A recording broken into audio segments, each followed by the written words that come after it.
आता उपमुख्यमंत्री अजित पवार राष्ट्रवादी काँग्रेस राहिलेले च्या मेळाव्यात बोलतात। समाजाला पण इतरांच्या बरोबरीने आपल्याला आणायचंय। आज ठाणे जिल्ह्यामध्ये आदिवासी समाज पण राहतो, जंगली भाग आहे, फॉरेस्ट आहे, आपल्याला पाण्याचा पण प्रश्न आहे। मागे जलसंपदा खात्याचा मंत्री असताना आपल्या इथलं बारवी असेल, इतर जे वेगवेगळ्या प्रकारची धरणं असतील त्या धरणाला गती देण्याचं काम, त्याची उंची वाढवण्याचं काम आपण त्या काळामध्ये केलं। हे सगळं करत असताना माझ्या एक गोष्ट लक्षात आली, सातत्याने आमचे कार्यकर्ते, आमचे पदाधिकारी, मग भरतजी असतील, कल्पनाताई असतील, आमचा दौलत असेल, हे सगळे जण मागणी करत असतात की दादा वाहतुकीची कोंडी सुटली पाहिजे। ती वाहतुकीची कोंडी सोडवण्याच्या करता मी सातत्याने बैठका घेतोय।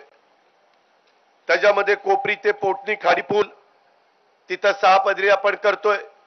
गायमुख ते भिवंडी दरम्यान 3 खाडी पूल आपण करतोय, ठाणे कोस्टल रोड भाग 2 गायमुख ते फाउंटन हॉटेल तो रस्ता आपण करतोय,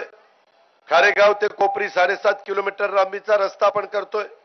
मुरबे ते सातपाडी पालघर खाडीवर नवीन पुलाची बांधणी आपण करतोय, शिळफाटा ते मानकोली रस्त्याचं कॉन्क्रिटीकरण आपण करतोय,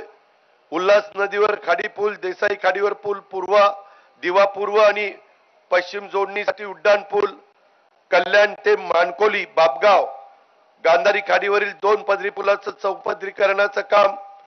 गांधारी पूल ते राष्ट्रीय महामार्गाचं चौपदरी करून कॉन्क्रिटीकरणाचं काम, ठाण्यातील दहिसर ते महापे नवीन बोगदा,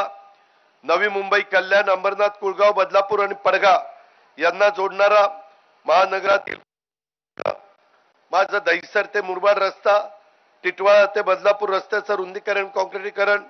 वसई ते पालघर नारिंगी खाडीवरील दुपदरी पूल, हे काम आपण मगाशी माझ्या आधी बोलताना काहींनी सांगितलं MMRDA च्या माध्यमातून, रस्ते विकास महामंडळाच्या माध्यमातून, PWD च्या माध्यमातून, नॅशनल हायवेच्या माध्यमातून, अशा वेगवेगळ्या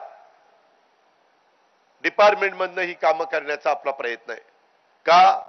प्रचंड लोकसंख्या वाढलेली आहे, कचऱ्याची विल्हेवाट